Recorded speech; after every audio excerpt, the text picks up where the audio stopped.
تمہاری مثال نہیں. فصاحت و بلاغت کے تم امام ہو. تمہاری ادنا سے ادنا چھوکریاں بھی شعراء و ادبا کی مجلسوں میں خلبلی مچا دیتی ہے.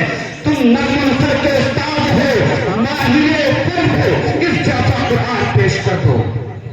حضرات, نبی صلی اللہ علیہ وسلم کی زبانی خداوند قدوس نے چیلنج کیا. اللہ طلعت الانس والجن على ان يأتوا بمثل هذا القرآن لا يأتون بمثله ولو كان بعضهم لبعض ظهيرا.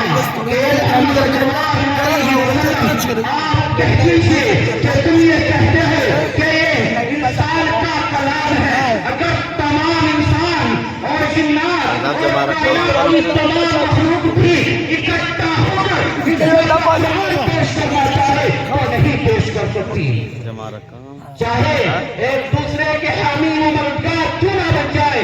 یہ چیلنج تھا دشمنان اسلام و قرآن کے لیے. یہ ایک ذرنی موقع تھا جو اسلام اور پیغمبر اسلام کے خلاف تانے تشریح کر رہے تھے, جو اسلام کا چہرہ مسخ کرنے کے لیے کوشش کر رہے تھے, وہ میدان میں آتے اور جیسا کلام پیش کر کے اس چیلنج کا جواب دیتے اور اس تحریک کو بھرنے سے پہلے ہی کچل دیتے.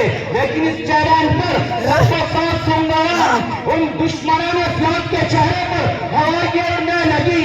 وہ سب ماہرین فن, فصیح بلیغ اور زبان دانی میں اپنا جواب نہ رہنے والے حیرت میں پڑ گئے. کسی نے اس چیلنج کو قبول نہ کیا. سب کی زبانیں گم ہو گئی. پھر حتیٰ شاموں نے اور نیچے تک کر فرمایا کہ اگر تم پورا قرآن نہیں پیش کر سکتے تو جا کے 10 صورتیں بھی بنا کر پیش کر دو.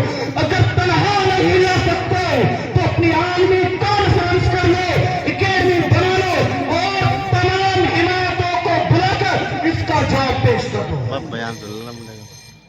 ارشاد فرمایا ان یقولون افترا قل فأتوا بعشر سور مثله مفتريات وادعوا من استطعتم من دون الله إن كنتم صادقين.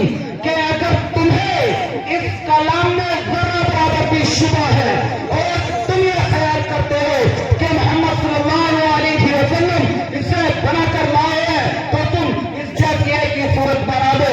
اللہ کو چھوڑ کر جسے چاہے بلا لو اگر تم اپنے اور بھی سچے ہو. اور میں اپنے تقریر کو اس اشعار کے ساتھ ختم کرتا ہوں کہ جس کام کے لیے آئے تھے وہ کام نہ بگڑے, کہ جس کام کے لیے آئے تھے وہ کام نہ بگڑے. سر جائے تو جائے مگر اسلام نہ بگڑے.